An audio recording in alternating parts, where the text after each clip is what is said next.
Hey, we are Chris and Teresa and are obsessed with all things fiber and guiding you on your fiber arts journey. We own a successful fiber processing mill, an online needle felting business, experienced at raising all fiber animals, and are renovating a 100-year-old school into a fiber arts retreat center. Processing, needle felting, yarn, roving, fiber animals, and our renovating progress are all topics discussed here. Think of this as your one-stop shop for advice, information, tips, and getting your questions answered on all things fiber, from raising the animals to the finished product and everything in between. So pull up a seat, make sure you're cozy, and get ready to be inspired while you learn. This is EweTube. Welcome to EweTube 106.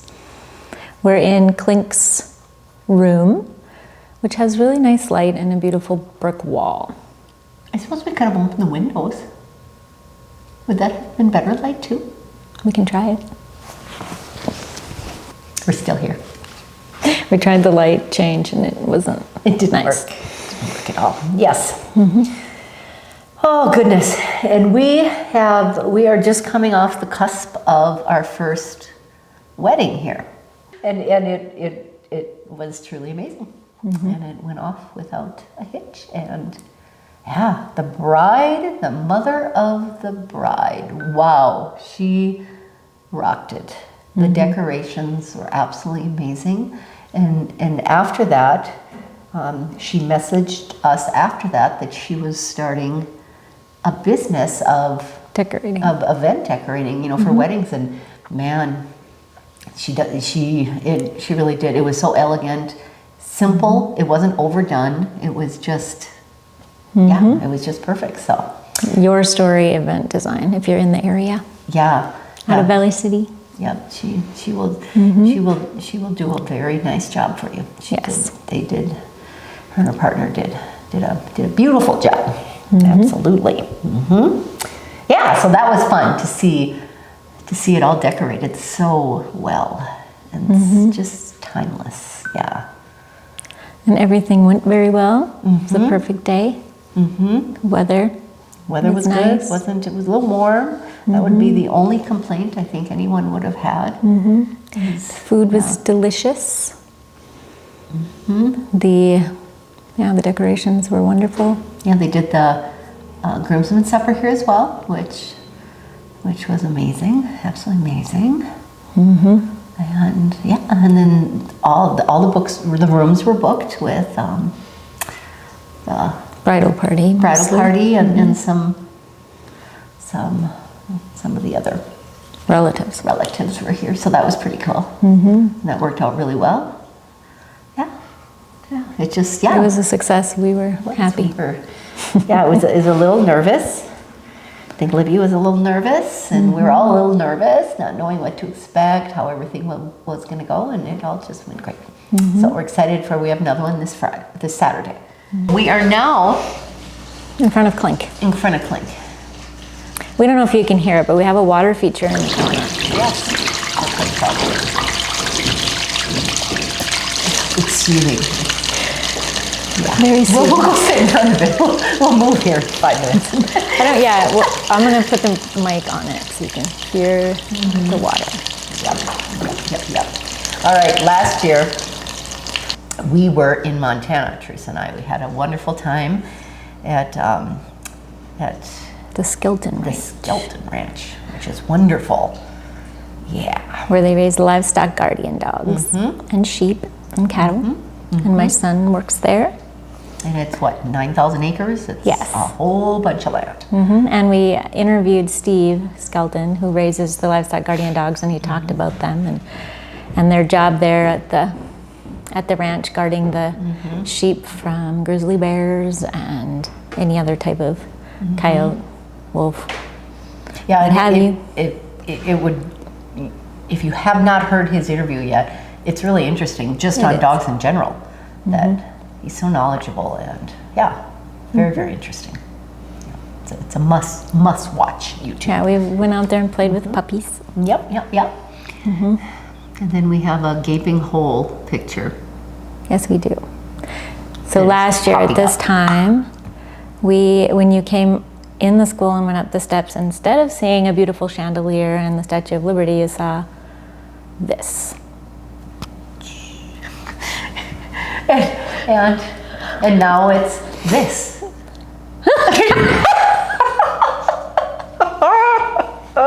We have a new product. And here it is. Ta-da! So this is, we haven't named it. I don't know what we should name it.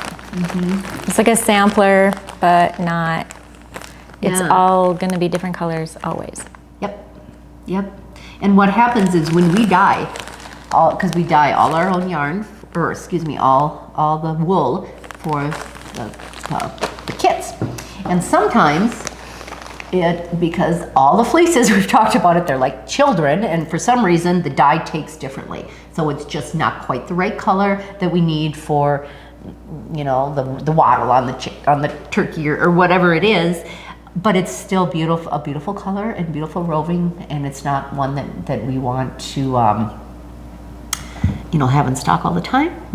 So we carted a bunch of it up, and Just random. And it's random colors, but So they're beautiful. they're just grab bags kind of. Yeah, and this one has even dyed curly wool in it, which is a really pretty salmon color. Oh yeah, that one's got deep red. Yeah, so it's just kind of a wonderful. I think it's 2.5 ounces or so, 3 ounces of. So that'll be available on bearcreekfelting.com for all your felting needs. Yes, exactly. All right, we do have some questions. What are we going to use the bolt cabinet for? That's a good question. Yeah, we'd what love should some. we? Yeah, we were thinking of using it for like employee cubbies. Put their paycheck in it, things like that. They're tiny. Yeah, so They'll fit a that's paycheck. about all that About will it. fit in it. Maybe the employees' keys, if they want to put their keys or their cell phone in there or something. What we wanted it mainly for was like a room divider. Just a beautiful thing to sit there so you can't see our mess behind it. And it's doing just that. doing It that. sits in front of the printer. So when you walk by, you don't see all that. And it's just the most unique, beautiful piece. And it was given to us, so. Yeah. And last year, Unless you have some wonderful ideas oh yeah, that's we'd be all open for that. we've come up with. Yeah. Do you mix all the breeds for your felting wool? We have a couple new proprietary crosses that are in the works that Teresa is experimenting with, and they're so far so good, eh? Yeah. Yeah, we're constant. Well, and this could go two ways. Do you mix all the breeds? So that could mean, do you take Romney and mix it with BFL in the carder? Or it could mean Genetically. we have bred a Romney to a BFL and their offspring. And we do cross them and trying to experiment and see which is the best needle felting wool. Always striving to improve the products and And we have Cormo that we have bred to Romney. We have quite a variety. And, you know, I really love Romney, but if we wanted a little softer, you'd have the Cormo cross. And I don't Cormo, I do use it, but I would rather use Romney. So if I could get the straight needle softness. felting, right? Yeah. Yep. Yeah. So that's why we're playing around with all these different breeds and mixing them to get the best. And the Cormo wet felts beautifully, and that's what the cushions are made out of, is the Cormo wool, or the covers of the cushion. Can the Dakota Fiber Mill spin embroidery types of yarn like for crewel work? Yes, we could. Actually, the spinner, which was 196 feet long when we bought it, was set up to spin thread, a 3-ply thread, which was less than half the diameter of embroidery thread. So it was very, very thin. So it is capable. What I had to do is I geared one side of the spinner. I geared it up so that we can spin up to a worsted weight yarn, whereas the other side still has the real tiny gear on it. So on that side, we absolutely could spin super fine. thread-like wool. So yes, we could. Would alpaca add the kind of recovery strength needed for embroidery that is different than knit crochet? No. I would say no. You would want, I would put in a little mohair rather than mohair. It's so strong. It would do much. It would serve much better in that purpose than the alpaca. Yep. And why wouldn't you use alpaca? The alpaca is not, well, you'd have to make sure you have a wool, the recovery strength, because the alpaca is not a fiber that wants to hold its shape.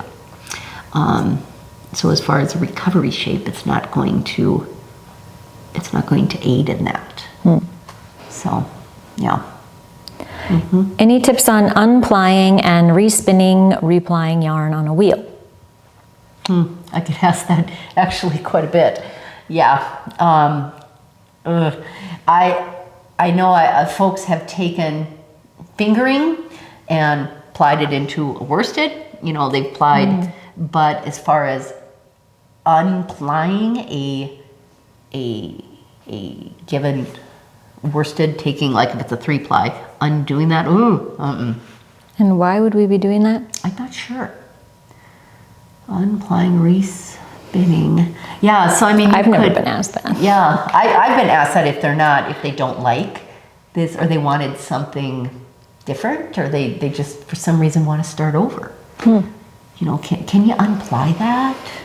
I'm like, You can take the whole yarn and on your wheel ply it with another yarn, to get something chunky or something, an art yarn or something, but to actually take that. So if anybody else has wisdom on that, we would love to hear it. Yeah, because that's the amount of my wisdom on that. What year are you planning North American Fiber Artists Art Show or an International Holidays Fiber Crafts Fair? That sounds amazing.